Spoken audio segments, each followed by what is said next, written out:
Jadi ini, sahabat semuanya, bismillah, mudah-mudahan kita diberikan petunjuk ihdinas siratal mustaqim. Jadi sebenarnya bedah sistem ya, mengetahui sistem di PTBS itu sebenarnya sangat mudah. Sangat mudah. Kenapa? Karena cukup gini aja. Sistem di PTBS itu kan sistemnya jaringan. Nah, keuntungan jaringan itu ketika kita sudah daftar, terus mendaftarkan minimal 2 orang. Nah, minimal 2 orang ini dihadirkan ke training HTS, kata Kang Asep Buder. Kemudian dari HTS dia bisa menghadirkan lagi dan mendaftarkan orang, masing-masing 2 orang, itu udah berjalan. Gitu. Dan luar biasanya, saya melihat banyak mitra-mitra PTBS peraih Pajero, peraih luxury, banyak ibu-ibu ya, ibu-ibu yang nggak paham sistem.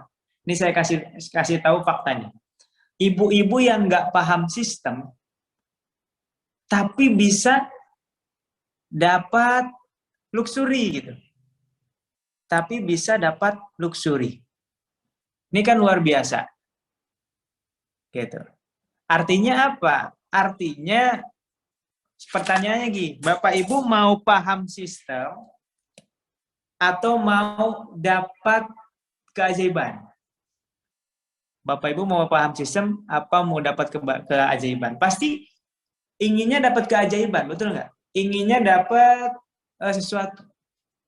Nah, maka faktanya orang yang dapat keajaiban, dapat sesuatu kayak dapat luxury, loh, ternyata kebanyakan yang belum paham sistem gitu. Setelah saya teliti, kenapa orang yang belum paham sistem tapi bisa dapat luxury, bisa dapat Pajero? Kuncinya cuma satu, ya. Mau paham sistem atau tidak paham sistem, ketika orang itu ya punya impian, punya keyakinan, punya cara untuk mendapatkan keajaiban, dan kemudian dia action doa ikhtiar, action doa ikhtiar, dan menggunakan rumus keajaiban, meskipun dia belum paham sistem, ternyata Allah mudahkan untuk dapat reward. Gitu ya. Jadi ternyata yang paling utama, paling penting itu adalah bagaimana kita paham rumus-rumus mendapatkan keberuntungan, dapatkan keajaiban. Nah, malam hari ini saya ingin sharing beberapa ilmu yang saya dapat selama kurang lebih 2 minggu atau 1 minggu ya, 1 minggu ke belakang.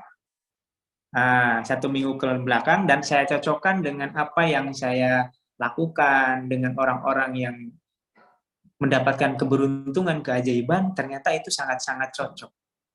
Dan ini bukan hanya terjadi di masa kita, tapi sudah terjadi dari masa Nabi Musa alaihissalam, Nabi Nuh, Nabi Ibrahim, sampai Nabi Muhammad SAW dan para sahabatnya, itu sudah membuktikan bahwa ternyata ada rumus, ada cara bagaimana kita selalu akan mendapatkan keajaiban dan keberuntungan di dunia, dan insya Allah keberuntungan juga di akhirat. Gitu. Nah, makanya hari ini saya nggak sabar untuk menyampaikan apa yang saya dapatkan ini, gitu ya. Dan saya juga sudah praktekkan, dan masya Allah luar biasa dampaknya buat saya pribadi dan keluarga, gitu ya. Jadi izinkan saya untuk membahas bagaimana cara kita mendapatkan jalan dan sekaligus keberuntungan. Kita mendapatkan petunjuk dan sekaligus supaya kita beruntung dan mendapatkan keajaiban. Setuju nggak kira-kira?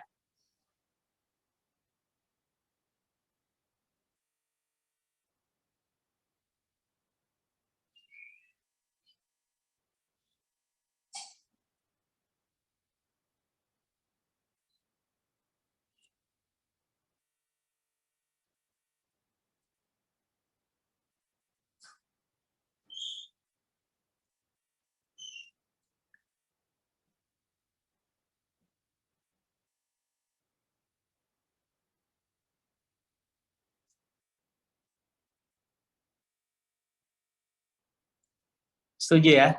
Insya Allah. Baik. Alhamdulillah. Baik Bapak Ibu, sahabat yang dimuliakan oleh Allah Subhanahu wa taala. Ini saya bahas dalam konteks yang saya dapatkan dari Al-Qur'an ya. Al-Qur'an supaya apa? Supaya kita tidak tersesat. Ya, saya mohon izin dulu membacakan ayatnya, membacakan ayatnya, dan 5 ayat ini, Masya Allah, kalau kita jabarkan dan resapi maknanya, hidup kita ini akan diberikan petunjuk dan diberikan keberuntungan serta keajaiban. A'udzu billahi minasyaitonir rajim. Bismillahirrahmanirrahim. Alif Lam Mim. Zalikal kitabu la raiba fihi hudal lil muttaqin. Alladzina yu'minuna bil ghaibi wa yuqimuna as-salata wa mimma razaqnahum yunfiqun. Walladzina yu'minuna bima unzila ilaika wa ma unzila min qablik wa bil akhirati hum yuqinun. Ulaika ala hudam min rabbihim wa ulaika humul muflihun. Allahul azim. Nah, dari 5 ayat ini itu Allah memberikan sebuah rumus. Ya, sebuah rumus. Saya yakin dari 5 ayat ini Allah menyimpan jutaan makna, jutaan cara, jutaan rumus, ya. Saya hakul yakin itu. Tapi saya hanya mengambil sebuah aja, satu rumus ya yang saya pahami. Tentunya kalau dibahas lagi sama para kiai, sama para tafsir, itu akan mendapatkan ratusan juta bahkan tak terhingga rumus-rumus hanya dari alif. Nah, tapi saya hanya berbicara dari kebodohan saya, dan ini juga tidak serta-merta dari pemikiran saya pribadi. Saya pelajari juga dari tafsir-tafsir, ya, tafsir-tafsir. Nah, dari 5 ayat tersebut yang saya tangkap, dan ini luar biasa, di ayat 5, mohon maaf, di ayat 5. Ulaika ala hudam mir rabbihim wa ulaika humul muflihun. Di ayat 5 itu Allah, ya, yaitu orang, kata Allah, yaitu orang-orang yang akan diberi petunjuk. Nomor 1. Orang-orang yang akan diberi petunjuk, ya, dan orang-orang yang beruntung. Jadi ada petunjuk, ada beruntung. Nah, kadang-kadang gini, apa hubungannya petunjuk sama beruntung? Jadi gini, kalau menurut saya ya, PTBS ini salah satu petunjuk untuk orang-orang yang mau lunas hutang, ya kan? Yang mau lunas hutang, petunjuk itu jalan. Nih, ditunjukin jalannya. Nih kalau mau lunas hutang, nih ada jalannya ya. Salah satu jalannya adalah PTBS gitu loh. Seolah-olah kan gitu. Kalau mau lunas hutang, nih ada jalannya. Ditunjukin jalannya mana? PTBS. Nih kalau mau punya rumah cash tanpa harus nyicil, nih ada jalannya nih. Ditunjukin sama Allah, nih jalannya PTBS. Kemudian ditunjukin lagi, nih di PTBS udah banyak buktinya. Ada saya, ada Kang Asep Bruder, ada Pak Jadan Haris, ada Pak Haji Birawan, Pak Haji Rizky, Mas Randu, dan sebagainya. Ditunjukin tuh buktinya bahwa dengan jalan PTBS ini, orang-orang bisa lunas hutang. Orang-orang bisa punya penghidupan yang layak, dan mudah-mudahan insya Allah berkah juga. Itu kan petunjuknya. Nah, yang kedua, selain petunjuk yang dibutuhkan oleh kita untuk bisa mendapatkan apa yang ada di PTBS ini, kan salah satunya adalah keberuntungan. Makanya kadang-kadang ada yang bilang gini, Ojacu beruntung banget ya, kok 40 hari bisa dapat Pajero. Wah, Kang Asep udah beruntung ya, oh Pak Haji dan Haris beruntung ya udah dapat 10 luxury kan gitu. Nah, jadi petunjuk dan beruntung ini, orang ada yang diberikan petunjuk, tapi belum dikasih keberuntungannya gini. Kalau belum dikasih keberuntungannya, ya udah jalanin PTBS, tapi kok belum dapat rumah, atau susah banget dapat rezeki, atau susah banget dapat lunas hutang gitu. Berarti belum ada keberuntungan gitu. Kita tidak berbicara tentang takdir ya, karena nasib itu kan masih bisa kita rubah kalau yang belum terjadi. Kita berbicara nasib yang belum terjadi. Jangan berbicara ke belakang. Kenapa saya hari ini belum dapat luxury? Jangan berbicara seperti itu. Tapi bagaimana supaya kita dapat luxury di depan? Maka kita berbicaranya tentang nasib. Kalau pembahasannya kenapa saya sampai detik ini, berarti dari kemarin sampai sekarang belum dapat luxury. Berarti kita berbicara tentang takdir. Ini nggak bisa diubah nih, ya, karena udah terjadi. Nah, sekarang kita berbicara tentang nasib. Nasib itu adalah gimana caranya supaya Bapak Ibu dapat luxury, gitu kan? Berarti kita berbicara tentang nasib. Allah tidak akan merubah nasib suatu kaum, ya, sebelum mereka merubah apa yang ada dalam dirinya, dalam pikirannya, dalam perbuatannya, dalam perasaannya. Nah, jadi di ayat 5 ini, Allah akan membocorkan rahasia bagaimana supaya kita ini menjadi orang yang dapat petunjuk plus beruntung. Nah, dalam konteks di sini akan saya bahas beruntung dalam artian di dunia dan di akhirat. Gitu ya, di dunia dan di akhirat. Maka dijabarkan.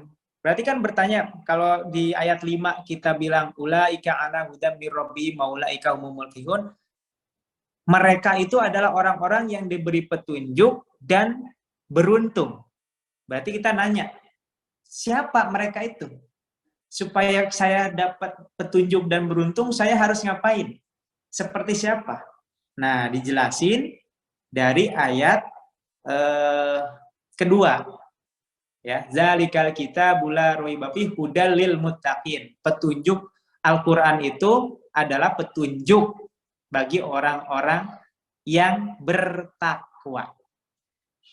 Nah, ini salah satu kuncinya adalah Al-Qur'an. Nah, orang yang mendapatkan petunjuk itu orang yang akan merasakan nikmatnya Al-Qur'an. Ya. Yaitu siapa? Yaitu orang-orang yang bertakwa. Jadi yang akan mendapatkan petunjuk dan beruntung di dunia dan di akhirat adalah orang-orang yang bertakwa. Catat ya, orang-orang yang bertakwa. Terus bertanya lagi, orang-orang bertakwa itu seperti apa? Maka dilanjutkan di ayat ketiga. Ayat ketiga sampai ayat keempat. Ayat ketiga itu alladzina yu'minuna bil ghaibi wa yuqimunas sholata wa mimma razaqnahum yunfiqun. Yaitu orang bertakwa itu, kata Allah, yang yakin, yang beriman kepada Allah, yang yakin kepada Allah. Satu, orang takwa itu yang yakin kepada Allah. Kalau yakin, tandanya yakin gimana? Ya berarti kalau dia tandanya yakin kepada Allah, dia yakin bahwa rezeki dijamin sama Allah. Dia yakin yang ngasih reward itu Allah. Dia yakin rumah itu Allah. Dia yakin yang bisa nolong itu, kata Kang Asep Bruda tadi, hanya pertolongan Allah yang bisa. Karena dia orang yang bertakwa itu adalah orang yang yakin. Ini nomor satu. Alladzina yunfiquna alladzina bil ghaibi wa yuqimunas sholata. Yaitu yang kedua, orang bertakwa itu adalah orang yang sholat, mendirikan sholat.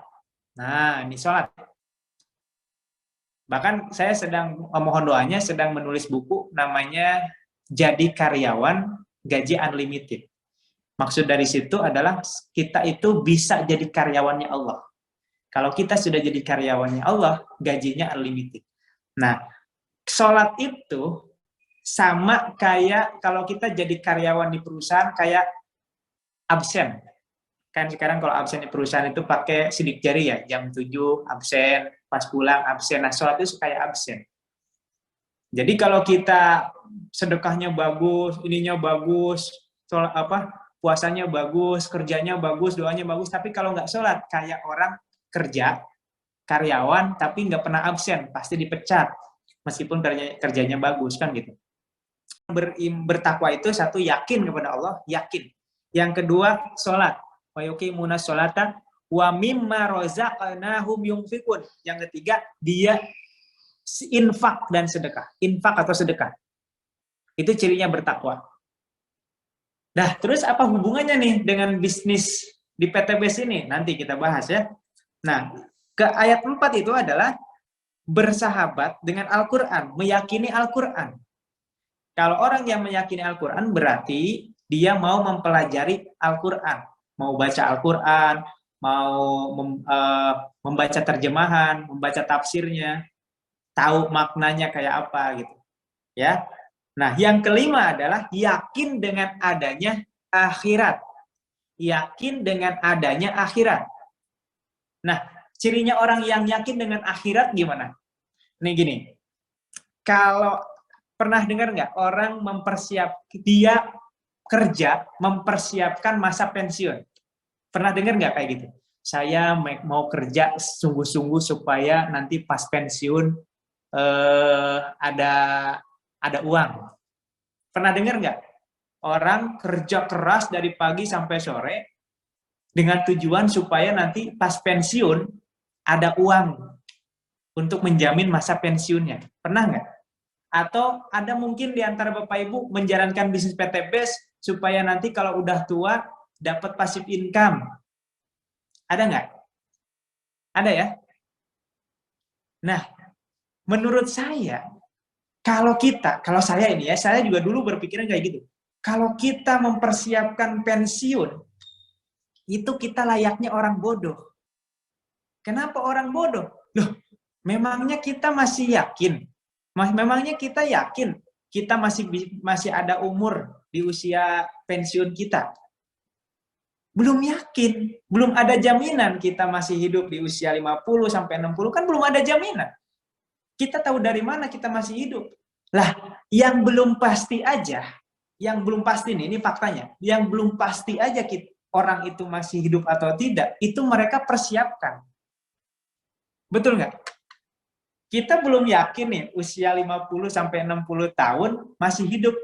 Mereka semuanya saya yakin, saya pastikan juga belum yakin dan belum tahu dia masih hidup atau enggak. Tapi anehnya, mereka bekerja keras mempersiapkan sesuatu yang belum yakin dinikmati. Kan menurut saya itu sesuatu hal yang bodoh. Itu ke diri saya sendiri, bukan ke orang lain ya. Nah, sekarang tandanya orang yakin bahwa ada akhirat, kira-kira kalau anggaplah kita semua yang ada di sini, gitu ya, yakin bahwa ada akhirat. Ada akhirat, ada alam kubur, ada surga. Kira-kira kita akan lebih semangat mempersiapkan masa pensiun atau lebih semangat lagi mempersiapkan untuk di akhirat? Jawab.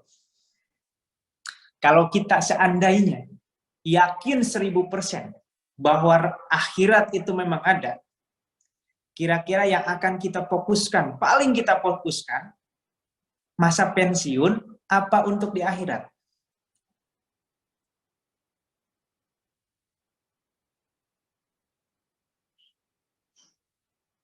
Ya, betul sekali. Ya, akhirat. Karena masa pensiun belum pasti, ya. Belum pasti, kenapa? Karena belum tentu besok masih hidup juga belum tentu.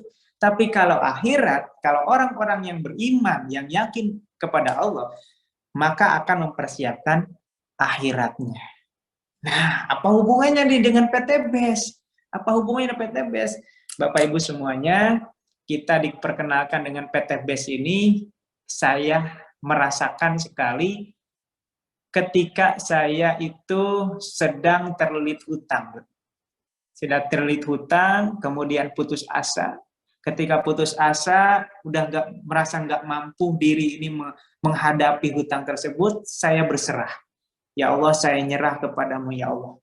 Saya pasrah, saya tawakal, udah terserah Engkau ya Allah, Engkau yang bisa menolong saya. Tiba-tiba ditunjukkanlah PTBS ini. Dalam artian, berarti PTBS ini adalah petunjuk atau jalan yang Allah tunjukkan untuk saya waktu itu bisa lunas hutang. Dan alhamdulillah 40 hari menjalankan bisnis ini, mudah-mudahan dan alhamdulillah mungkin saya termasuk orang yang beruntung, ditunjukkan sama beruntung. Hingga akhirnya ternyata bisa lunas hutang dengan wasilahnya PTBS. Gitu.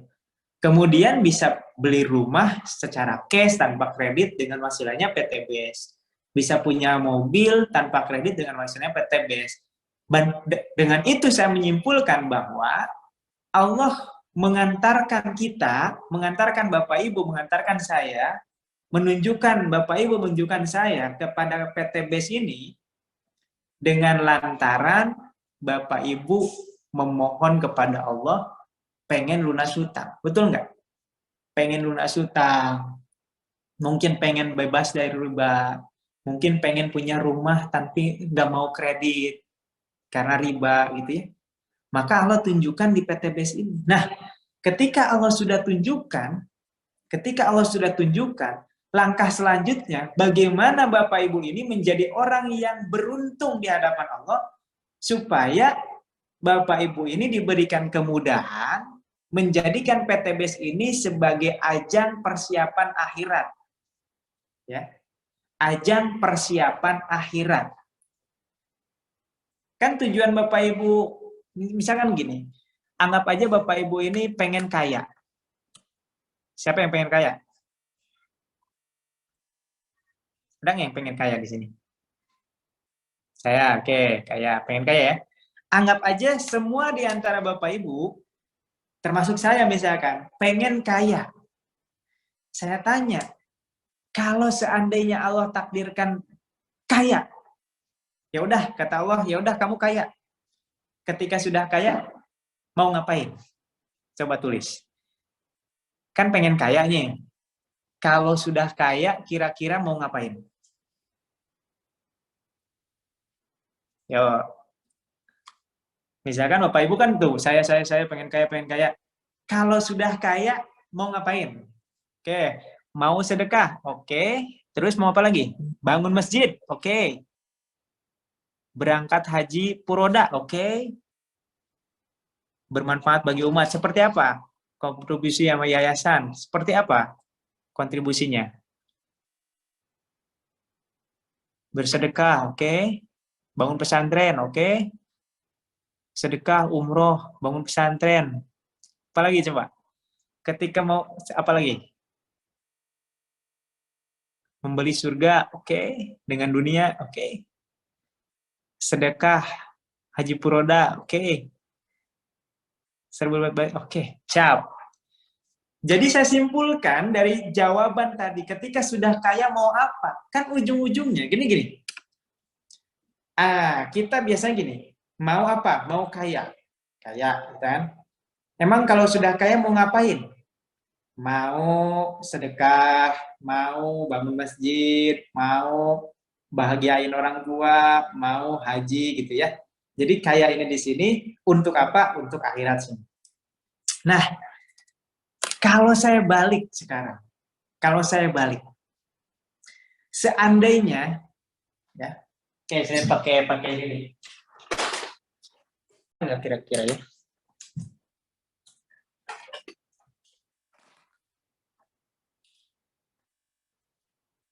Ini kan kondisi saat ini.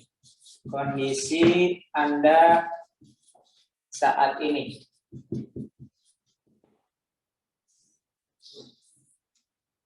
Cita-cita Anda mau kaya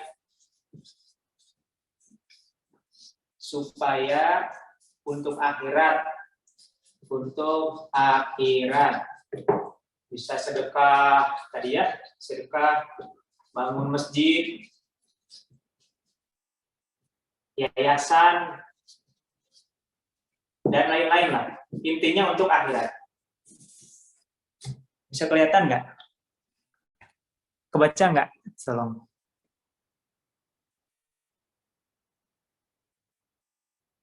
Baca ya? Oke, terbaca. Baik. Saya mau kasih sebuah metode ya. Metode gini. Kondisi Anda saat ini mungkin ada yang sedang punya hutang, betul ya?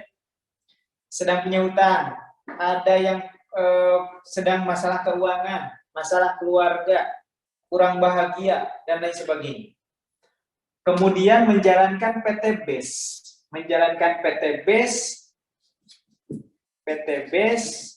untuk jadi kaya. Jadi kaya, dapat luxury, dapat ini, supaya apa tujuan akhirnya? Untuk akhirat. Jadi Anda ingin kaya dengan jalan PT BES, ini jalannya. Dengan jalan PT BES mau kaya supaya untuk akhirat, kan gitu. Betul ya? Nah, ini kesalahan yang paling fatal yang saya rasakan, yang hampir semua orang rasakan. Tujuannya gini gitu. Jadi kita mencari dunia untuk akhirat, kan tujuannya memang betul. Mencari dunia untuk akhirat. Tapi karena niat awalnya kaya, dan kaya itu adalah dunia. Niat awalnya ya. Karena niat awalnya adalah kaya, dan tujuan akhirat ini nanti setelah kaya, kebanyakan orang nggak nyampe-nyampe sininya. Di sini terus, kayaknya nggak dapet, dunianya nggak dapet, apalagi akhiratnya. Karena tujuan awalnya dunia, gitu. Meskipun dapat, nanti akan tetap sulit kesininya. Kenapa? Karena tujuan dan niat awalnya kaya atau dunia.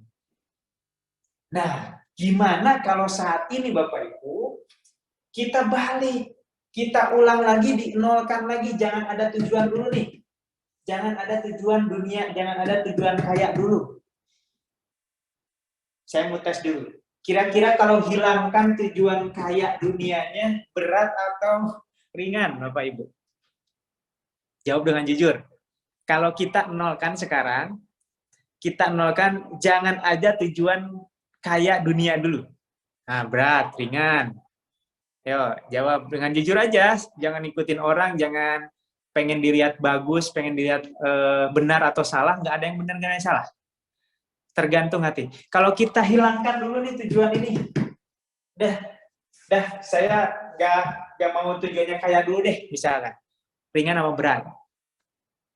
Ada yang bilang berat, ada yang ringan. Nggak ada yang benar, nggak ada yang salah kok. Silahkan. Ringan, berat, duh berat, katanya.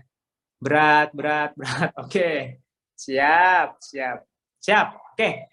Hampir 60% ringan, 40% berat. Ya, nggak ada yang salah, nggak ada yang benar. Nah, tapi saya mau ngasih gambaran gini. Allah berfirman, ya,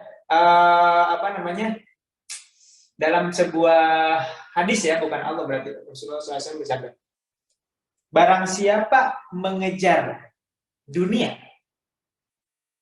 ya, barang siapa mengejar dunia, maka dunia itu tidak akan terkejar, ya, bahkan akan terasa sangat lelah, semakin pusing. Malah meskipun dikasih dunia akan semakin pusing lagi. Tapi barang siapa mengejar Allah, mengejar akhirat, dunia akan takluk. Nah, ini rumus Bapak Ibu. Nah, sekarang gini aja. Kalau kita memang benar-benar tujuannya akhirat, kan saya mau kaya supaya bisa sedekah. Pertanyaan saya, jawab dengan jujur. Kalau kondisi saat ini, Anda mungkin merasa sekarang saat ini belum kaya, masih punya banyak utang dan sebagainya. Kira-kira bisa nggak kondisi saat ini Bapak Ibu langsung sedekah? Besok? Bisa nggak? Bisa, insya Allah bisa. Oke, bisa. Terus, bisa. Semuanya bisa, Masya Allah. Semuanya bisa. Ngapain kita harus nungguin kaya dulu? Kalau udah bisa sekarang ngejar akhirat, ngapain nunggu kaya dulu? Sekarang aja. Makanya sekarang bismillah yuk. Saya mengajak saya diri sendiri, mengajak Bapak Ibu semua, yuk sama-sama cita-citanya kita ubah. Cita-citanya adalah kaya, bahagia, bahagia di akhirat. Di akhirat. Dan cita-citanya kita ganti ini. Cita-cita saya kaya bahagia di akhirat. Dan ini nolin dulu nih. Ya. Kalau Bapak Ibu mau mendapatkan petunjuk, ketenangan hati dan keberuntungan, yuk kita ubah cita-citanya. Bismillah ya Allah, mulai malam hari ini cita-cita saya ingin kaya bahagia di akhirat. Udah. Ya, jangan peduli ini dulu. Cita-citanya kaya bahagia di akhirat. Siap nggak? Coba tulis yang siap. Ya Allah, saya siap. Cita-cita saya mulai hari ini kaya bahagia di akhirat. Ya, di akhirat. Nah, yang masih berat dunia ya udah dunia akhirat silahkan dulu. Tapi kalau saya sarankan di akhirat dulu. Akhirat, kaya bahagia di akhirat. Ya. Dunianya tinggalin dulu dunianya. Tenang, tenang, tenang, ya. Tenang. Oke, siap. Nah, kalau udah cita-citanya ini, berarti mulai besok bisa kita seolah-olah sudah kaya. Saya misalkan Bapak Ibu masih punya hutang, masih kesulitan ekonomi, kan cita-cita kalau udah kaya Bapak Ibu mau sedekah, ya udah mulai besok jangan nunggu kaya dulu, besok sedekah. Berapa sedekahnya? Semampunya. Gak harus yang berapa puluh juta, semampunya Bapak Ibu. Karena kata Allah bersedekah ketika sempit itu luar biasa dahsyatnya, ya bersedekah. Bangun masjid, pengen bangun masjid, udah. Mulai besok bisa nggak bangun masjid? Bisa. Ya gimana caranya? Ada nggak yang sedang bangun masjid? Cari banyak yang sedang bangun masjid, sumbang sebisanya. Mau bata, mau pasir, atau uang misalkan 10.000, 50.000, yang penting nyumbang yang sedang bangun masjid. Sama aja kita sedang bangun masjid. Ya. Kemudian, saya mau ngebantu yayasan kontribusi. Ya udah. Ya, nyumbang ke yayasan, pakai baju bekas kayak pakai sepatu bekas, pakai apa, insya Allah itu juga bermanfaat. Itu udah bisa dilakukan tanpa harus menungguin. Oke? Nah, itulah tanda-tanda orang yang yakin. Ya, tadi ayat yang kedua, beriman yakin sepenuhnya kepada Allah. Berarti kalau yakin kepada Allah, yakin dengan janji Allah. Kata Allah, barang siapa memudahkan urusan saudara, ya, saudara muslimnya akan dimudahkan urusannya. Ya. Terus kata Allah, barang siapa yang bersyukur akan ditambah.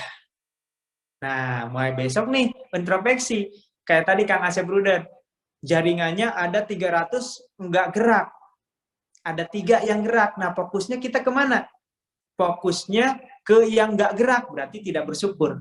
Nah, fokusnya kepada yang gerak 3, berarti itu orang bersyukur.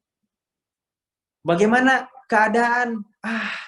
Justru itu. Badan mas sehat tapi dompet kurang sehat. Berarti nggak bersyukur. Orang yang bersyukur tidak akan mengeluh meskipun uangnya nggak ada. Ya. Mulai sekarang, yuk sama-sama. Ya. Sama-sama kita yakin sama Allah, yakin sama janji Allah. Nah, itu yang pertama. Yang kedua, kita perbaiki sholat kita. Sholat kita itu kayak kalau kita mau jadi karyawannya Allah, digaji sama Allah, minimal kita absennya udah harus diperbaiki, absen sholat tadi ya, sholat 5 waktu, perbaiki. Nah, kalau mau percepatan saya kasih tahu, kalau mau percepatan dikasih keajaiban, ya, dikasih keajaiban oleh Allah, mulailah sholat tahajud malam ini. Ya, mulailah sholat tahajud malam ini 2 rakaat aja, nggak usah banyak-banyak, 2 rakaat yang penting istiqomah. Siap nggak kira-kira? Bismillah, yang niat, ya. Siapa yang niat nanti mau sholat tahajud?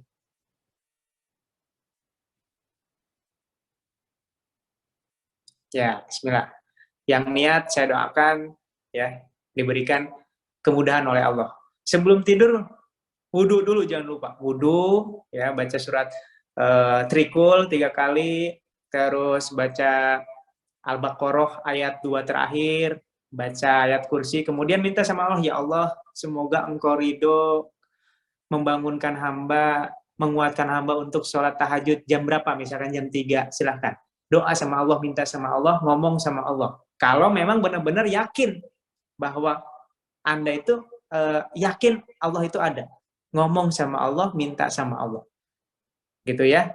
Saya merasakan banget ketika saya membuktikan bahwa kita minta sama Allah dibangunkan sama pakai pasang alarm, itu jauh lebih dahsyat dibangunin sama Allah. Saya pernah, saya mau pakai alarm aja. Saya nggak minta sama Allah. Ternyata benar-benar nggak bangun. Ya. Tapi saya coba lagi, minta sama Allah, nggak pakai alarm, ternyata bangun. Ya, itu dahsyatnya. Jadi, harus melakukan hal-hal kecil seperti itu. Untuk apa? Menanamkan keyakinan bahwa benar-benar Allah itu ada. Kalau nggak yakin juga Allah itu ada, ya udah, kita pelajari diri kita, jantung kita siapa yang ngedetakin, bisa nggak kita kontrol? Kalau nggak bisa berarti Allah ada, gitu ya. Nah ya, oke, itu yakin, kemudian sholat, kemudian sedekah tadi, sholat, terus Al-Quran. Al-Quran itu jangan hanya dibaca, tapi dipelajari. Kalau perlu, beli tafsirnya. Biar kita tahu per ayat itu maksudnya itu Allah apa. Karena Al-Quran itu benar-benar petunjuk buat kita yang beriman dan bertakwa. Yang akan diberikan petunjuk yang bertakwa. Yang tadi sholat, yang yakin kepada Allah, yakin kepada akhirat. Ya, baru akan diberikan petunjuk lewat Al-Quran. Nah, ketika Bapak Ibu sibuk, ya, ini dahsyatnya. Ketika Bapak Ibu sibuk memikirkan bagaimana saya di akhirat, bagaimana supaya Allah itu ridho, gitu ya. Ketika Bapak Ibu sibuk menjadi karyawannya Allah, Allah akan berikan 1000 lebih dari 1001 jalan untuk disampaikannya Anda kepada rezeki.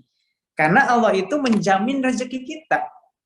Ya, kadang-kadang saya sama Kang Asep Bruder itu, sama Kang Asep ABS, itu kadang-kadang dikasih jalan aja. Ada rezeki. Ya, jadi ikhtiar kita di PT BES, prospek 10 orang, 100 orang, jangan berharap rezekinya dari orang yang kita prospek. Kalau kita harapannya rezeki kita dari orang yang closing, maka ketika kita closing, menyangka kita tidak dapat rezeki. Menyangka bahwa susah. Tapi kalau kita niatnya menjadi karyawan Allah, saya prospek karena diperintahkan oleh Allah, dicontohkan oleh Rasulullah untuk ikhtiar, untuk bergerak. Maka mau closing mau enggak, Allah tadi kata Kang Asep Bruder, tetap dikasih poin sama Allah meskipun enggak closing. Kasih poin, dan poin itu ya kalau kita niatkan hanya untuk mengejar luxury, berarti poin itu hanya berguna di dunia. Nih, ini harus digarisbawahi. Kalau kita prospek itu niatnya hanya untuk mencari luxury, poin itu hanya berlaku di dunia. Ya. Tapi kalau kita niat prospek itu mengejar ridho Allah, mengharapkan rezeki dari Allah, mengharapkan keridhaan Allah, maka poin ini berguna di dunia dan di akhirat. Jadi intinya kalau orang ngejar akhirat, dunia dapat, akhirat dapat. Tapi kalau orang itu ngejar dunia bisa dapat, bisa tidak, akhirat udah nggak mungkin dapat. Ya, karena niat kita itu menentukan hasil. Barang siapa meniatkan untuk dunia, maka dunia bisa dapat, bisa tidak, dan dipastikan akhirat tidak dapat. Yaitu ada dalam surat Hud ya. Nanti saya lupa ayatnya.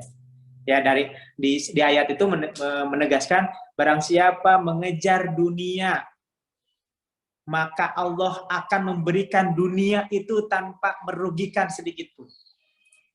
Tapi siap-siaplah di akhirat tidak akan mendapat apa-apa kecuali neraka. Itu dahsyat banget. Makanya hati-hati dengan niat. Ya. Jadi boleh kita bisnis, boleh kita kerja, tapi jangan sekali-kali niatnya mencari uang, mencari dunia. Itu kok munafik namanya. Inilah orang-orang jahiliyah salah mengartikan munafik, ya. Jadi harus tujuannya itu mengharap ridho Allah supaya Allah memberikan rezeki. Itulah tandanya orang beriman, yakin bahwa Allah yang memberikan rezeki. Gitu. Ya, makanya jangan heran ada judul film tukang bubur naik haji. Wah, jualan bubur doang bisa naik haji, bisa kaya raya. Iya. Karena Allah yang memberikan rezeki gitu. Kalau Allah memberikan rezeki itu gara-gara ikhtiarnya aja, gara-gara kerja kerasnya aja, harusnya yang kerja paling keras itu yang dapat rezeki paling banyak. Contoh, mohon maaf, kuli bangunan atau yang nyangkul, wah itu paling keras kerjanya. Tapi tidak menjamin rezekinya lebih banyak kan? Tapi insya Allah berkah kan gitu, ya. Karena itulah Allah memberikan rezeki. Makanya mulai saat ini yuk, saya mengajak diri saya, mengajak para sahabat, memprospek, niat bisnis, menjalankan bisnis di PTBS, bisnis apapun, kerja apapun, niatkan untuk mencari keridhaan Allah, supaya Allah nanti ngasih rezekinya yang berkah. Kalau sudah berkah, mau berlimpah atau sedikit, kalau namanya berkah itu akan diberikan kecukupan. Mau umroh cukup, mau haji cukup, bangun masjid cukup, itu berkah. Ya. Tapi kalau tidak berkah, diberikan 20 miliar pun, mau haji nggak bisa berangkat, mau umroh nggak bisa berangkat, padahal ada uang. Ya. Bahkan ada orang yang punya uangnya puluhan miliar, masih punya hutang ratusan miliar tuh. Ya. Nauzubillah min dzalik. Jadi minta yang berkah.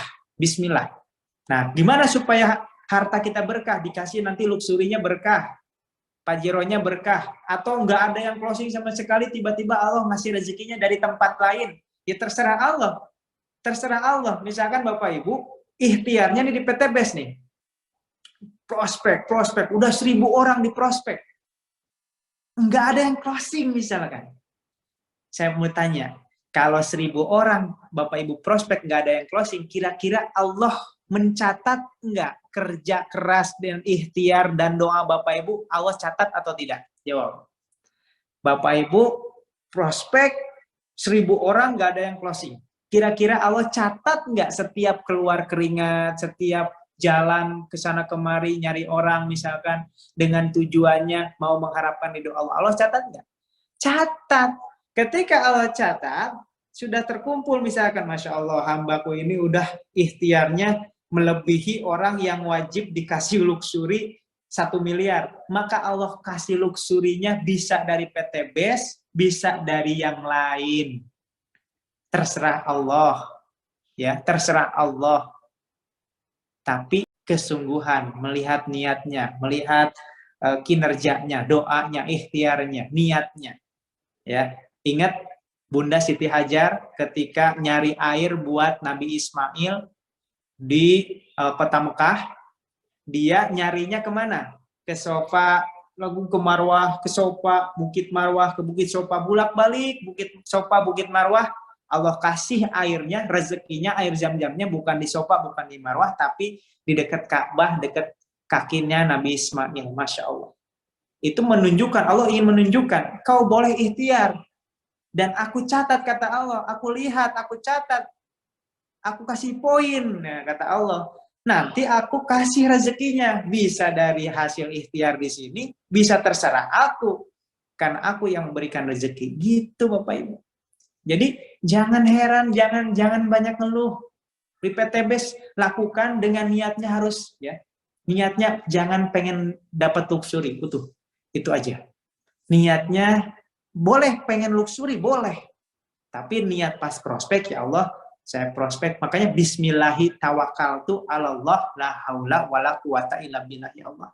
Dengan menyebut namamu, aku berserah, bertawakal. Saya mau prospek, mudah-mudahan dengan ini sebagai ikhtiar menjalankan perintahmu, gitu. Nah, itu orang yang beriman dan bertakwa. Nah, nanti ketika kita sudah kerjanya sama Allah, menjadi karyawannya Allah, prospek karena Allah, kerja jadi karyawan karena Allah. Nah, kita akan diberikan ketenangan hati. Nggak bakal lagi, kenapa orang itu nggak closing? Kesel sama orang itu. Kenapa gaji saya sih sedikit mulu? Kesel sama bosnya. Nggak bakal ada gitu lagi. Santai aja. Karena dia yakin Allah akan mengumpulkan ikhtiarnya dan Allah akan berikan rezeki yang tidak disangka-sangka. Min haitsu la yahtasib. Bagi siapa? Orang-orang yang takwa, orang-orang yang bertawakal. Nah, rasa itu, ketenangan hati, Dengan keyakinan kepada Allah lah yang akan mendatangkan keajaiban. Catat, keajaiban. Saya mau tanya lagi, Bapak Ibu, selama hidup dari lahir sampai sekarang, pernah nggak mendapatkan keajaiban? Jawab di kolom komentar. Pernah nggak? Nih 5 menit lagi ya, habis 5 menit kita sesi tanya jawab ya. Pernah, pernah, pernah, pernah, pernah, sering, pernah. Pernah kan? Saya yakin, hakul yakin. Hakul yakin, 1000 kali yakin. Kita semua yang ada di Zoom malam hari ini sering mendapatkan keajaiban dari Allah Subhanahu wa Ta'ala. Wong kita kelahir ke dunia ini udah ajaib kok. Lahir dari tempat yang, mohon maaf ya, keluar dari lubang yang sangat kecil itu udah ajaib. Kita bisa ngedip tanpa kita mikirin, udah ajaib. Ya. Berdetak jantung ini udah ajaib. Gitu ya. Terus kita berapa kali Allah berikan ujian, berikan masalah, kemudian Allah selesaikan juga masalah kita berapa ribu kali coba. Sampai detik ini saya misalkan sekarang udah 33 tahun, kalau saya suruh jabarin, tulis berapa kali masalah, ada masalah Allah selesaikan, ada masalah Allah selesaikan, saya bingung nulisnya gimana. Saking banyaknya keajaiban yang Allah sudah berikan. Cuma kadang-kadang keajaiban-keajaiban yang Allah sudah berikan, itu kita lupakan dengan masalah yang sedang sekarang kita hadapi. Coba kalau dibalik, setiap kita ada masalah, yakin, ingat-ingat, dulu juga saya punya masalah, Allah selesaikan. Caranya gimana? Oh, bertawakal kepada Allah, serahkan kepada Allah. Ya. Hasbunallah wa ni'mal wakil, ni'mal maula wa ni'man nasir. Ya. Serahin aja sama Allah, selesai masalahnya. Masalah itu tidak akan selesai ketika kita pikirin sendiri, merasa bisa menyelesaikan masalah. Gitu. Nah, keajaiban-keajaiban Allah akan datang kepada orang satu bertakwa tadi. Orang bertakwa itu tadi siapa? Yang yakin 100% kepada Allah, yang yang sholat, ya, yang sholatnya terjaga, kemudian yang infak sedekahnya rutin, kemudian yang dekat dengan Al-Quran, dan yakin kepada akhirat. Nah, kalau Bapak Ibu udah melakukan ini, insya Allah keajaiban-keajaiban. Yang sedang punya hutang, insya Allah secara ajaib Allah akan segera lunasi. Ya, banyak teman-teman saya, rekan-rekan saya punya hutangnya miliaran. Ya, Dewaka Prayoga itu 7 miliar. Bisa lunas hutangnya dengan pertolongan Allah. Ya, dengan mendekatkan diri kepada Allah. Jangan-jangan Bapak Ibu, ini jangan-jangan ya, jangan-jangan Allah memberikan ujian hutang itu satu supaya kita ini introspeksi diri. Yang kedua supaya kita ini lebih dekat kepada Allah. Kadang-kadang manusia ini kalau nggak dikasih ujian, dia lupa sama Allah. Makanya kita dikasih masalah, dikasih ujian. Ya, jadi jadikanlah masalah-masalah yang sedang Bapak Ibu hadapi hari ini, malam hari ini adalah sebagai ajang perubahan diri, pendekatan diri kepada Allah Subhanahu wa taala. Yang jarang sholat tahajud, yuk latih sholat tahajudnya. Yang jarang baca Quran, yuk baca Qurannya. Insya Allah dengan merutinkan ya ritual-ritual itu ditambah dengan ikhtiar tadi, menjalankan bisnis PT BES ini dengan niat mencari ridho Allah, Allah akan berikan keajaiban. Ya, yakin Allah akan berikan keajaiban. Ya, intinya saya pribadi sudah meniatkan diri untuk menjadi karyawannya Allah. Jadi karyawan ya tadi, sholat itu kita anggap sebagai absensi seorang karyawan. Kalau kita nih ada bos, diliatin sama bos, terus misalkan saya dipanggil, Ojatsu, ini misalkan bos saya nih di perusahaan, Ojatsu, kalau kamu absennya bagus, kerjanya bagus, nanti saya kasih bonus ini, kira-kira kita semangat nggak? Semangat dong, ya. Apalagi kita diliatin bos misalkan, wah kita absennya jam 6 pagi udah absen gitu ya. Nah, sekarang Allah mengawasi kita 24 jam, masa kita nggak semangat? Gitu. Terus kita, ya Allah, saya pengen untung bisnis saya, pengen dimudahkan bisnis saya. Kemudian Allah panggil, hayya 'alas shalah, hayya 'alal falah. Kata Allah, ayo kita sholat supaya kamu diberikan kemenangan, keuntungan. Oh, mau saya, ya udah datang kita sholat kepada Allah. Lebih bagus lagi hadir ke masjid, kita sholat berjamaah. Ya, kalau belum pernah atau belum terbiasa sholat berjamaah di masjid, targetkan, ya udah minggu ini minimal saya subuh deh di masjid. Nah, selainnya di rumah. Nah, kalau udah terbiasa, ya udah minggu besoknya lagi saya di masjidnya subuh sama zuhur. Nah, terus ditingkatkan pelan-pelan. Jangan langsung hari ini semuanya dilahap. Besoknya udah enggak gitu ya. Jadi pelan-pelan. Bismillah. Ya itulah dari saya ya. Teknik-teknik atau rumus-rumus mendapatkan petunjuk dan keberuntungan berupa keajaiban, yaitu dengan mengamalkan surat Al-Baqarah ayat 1 sampai ayat 5, menjadi orang-orang yang lebih bertakwa. Nggak harus langsung berubah total ya, pelan-pelan aja. Misalkan yang tadinya tidak pernah sholat, ya udah saya sholat subuh dulu deh hari ini. Tadinya tidak pernah duha, ya udah sholat duha 2 rakaat. Jangan, saya mau duha 12 rakaat, yang 2 rakaat aja, yang penting istiqomah. Allah lebih mencintai ibadah yang sedikit tapi istiqomah daripada ibadah yang langsung sok-sokan banyak tapi sekali aja. Wallahu a'lam bishawab. Oke, kalau ada yang mau bertanya silakan. Saya kasih waktu 7 menit. Intinya kita niatnya untuk mengejar akhirat, insya Allah hidup kita ini diberikan ketenangan, diberikan semangat yang luar biasa. Oke, mungkin nggak ada pertanyaan ya. Ibadah kepada Allah Subhanahu Wa Taala. Ya, niatkan untuk ibadah, niatkan untuk akhirat. Jadi tulis di buku impian, target utama, visi saya, selamat di akhirat. Supaya selamat apa? Selamat di alam kubur. Ada yang tahu nggak supaya kita nggak dapat siksa kubur? Kan kita setiap malam mikirin besok prospek gimana. Kadang-kadang kita lupa kalau meninggal masuk ke liang kubur gimana. Nah, salah satu amalan untuk di alam kubur, ya, alam kubur supaya kita nggak kena azab kubur, siksa kubur, baca betul. Nah, itu sudah pada tahu ya, baca surat Al-Mulk. Kalau bisa dihafalin, kalau nggak bisa dibaca. Ya, visi bismillah, visi kita selamat akhirat.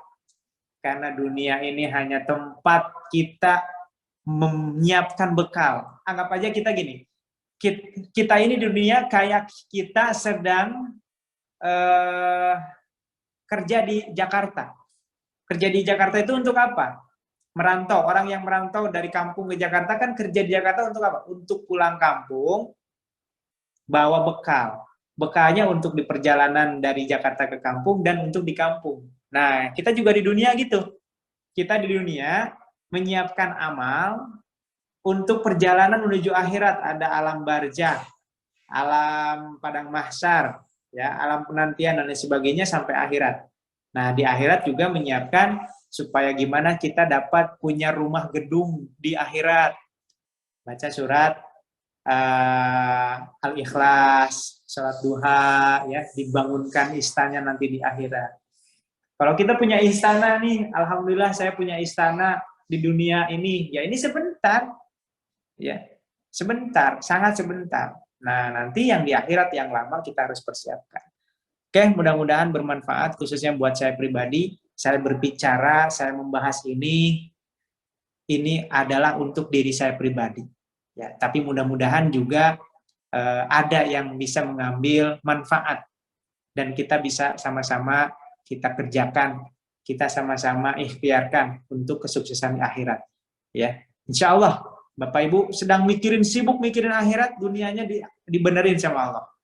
Ya, semuanya masalahnya diselesaikan, hutang-hutangnya terutama hutang riba ya, terutama hutang riba insya Allah mudah-mudahan diselesaikan oleh Allah Subhanahu Wa Taala. supaya kita tidak ada beban di dunia dan di akhirat dengan hutang atau dosa riba. Kita tutup dengan doa, angkat kedua tangan kita. A'udzubillahi minasyaitonirrajim. Bismillahirrahmanirrahim. Alhamdulillahirabbil alamin, alhamdulillahirabbil alamin, alhamdulillahirabbil alamin. Astagfirullahalazim alladzi la ilaha illal hayyul qayyum wa atubu ilaih. Astagfirullahalazim alladzi la ilaha illal qayyum wa atubu ilaih. Astagfirullahalazim alladzi la ilaha illal qayyum wa atubu ilaih. Allahumma ighfir lana dzunubana wa liwalidayna warhamhuma kama rabbayana shaghira. Allahumma lakal hamdu wa anikal mustaka wa antal musta'anu la haula wala quwata illa billahil aliyil azim. Ya Allah, berikan pertolongan kepada saudara-saudara kami yang mungkin saat ini sedang masih terlilit hutang riba, ya Allah. Selamatkanlah segera dari dosa riba, seperti Engkau menyelamatkan Nabi Musa dari kejaran Fir'aun, ya Allah. Allahumma a'inni ala zikrika wa syukrika wa husni ibadatik. Ya Allah, istiqomahkan kami untuk bisa bersyukur, untuk bisa ibadah kepadamu, ya Allah. Amin ya Allah ya Rabbal Alamin. Allahumma kfini bihalalika an haramika wa agnini bifadlika aman siwak. Ya Allah, berikan kami kekayaan yang berkah untuk terhindar dari meminta-minta kepada selainmu, ya Allah. Ya Allah ya Rabbana, hindarkan kami dari hutang dan riba, ya Allah. Rabbana zalamna anfusana wa illam taghfir lana wa tarhamna lanakunanna minal khasirin. Rabbana la tuzigh qulubana ba'da idh hadaitana wa hab lana min ladunka rahmatan innaka antal wahhab. Rabbana hab lana min azwajina wa dhurriyyatina qurrata a'yun waj'alna lil muttaqina imama. Allahumma sholli ala sayyidina Muhammad wa ala ali sayyidina Muhammad. Allahumma sholli ala sayyidina Muhammad wa ala ali sayyidina Muhammad. Allahumma sholli ala sayyidina Muhammad wa ala ali sayyidina Muhammad. Rabbana atina fid dunya hasanah wa fil akhirati hasanah wa qina adzabannar. Subhana rabbika rabbil izzati amma yasifun wa salamun alal mursalin walhamdulillahi rabbil alamin. Amin ya Allah ya rabbal alamin. Mudah-mudahan apa yang menjadi hajat Bapak Ibu dimudahkan oleh Allah Subhanahu wa taala, dan mudah-mudahan kita termasuk orang-orang yang diberikan petunjuk, orang-orang yang beruntung, orang-orang yang tidak sesat di dunia ini, orang-orang yang paham bahwa dunia ini adalah tempat kita untuk mempersiapkan diri menuju kampung kita, kampung akhirat kelak. Jangan sampai kita pusing setiap hari mikirin luxury, mikirin reward, mikirin prospek yang nggak closing-closing. Tiba-tiba Allah cabut nyawa kita, habis batas usia kita, kita bingung. Udah beramal apa kita? Ya Allah, saya belum siap. Ya Allah, saya belum siap menuju akhirat. Nauzubillah min dzalik. Mudah-mudahan kita diberikan hati yang terus mengingat mati untuk mempersiapkan kematian. Amin ya Allah ya Rabbal Alamin. Terima kasih semuanya. Terima kasih Kang Asep Brudar yang sudah memfasilitasi. Terima kasih kepada para top leader yang sudah hadir. Terima kasih kepada para mitra-mitra yang dahsyat, yang luar biasa, yang insya Allah diberikan kemudahan, kemuliaan oleh Allah Subhanahu wa taala. Wabillahi, kita tutup dulu dengan doa kifaratul majelis. Subhanakallahumma wa bihamdika asyhadu an la ilaha illa anta astaghfiruka wa atubu ilaik. Wabillahi taufiq wal hidayah. Assalamualaikum warahmatullahi wabarakatuh.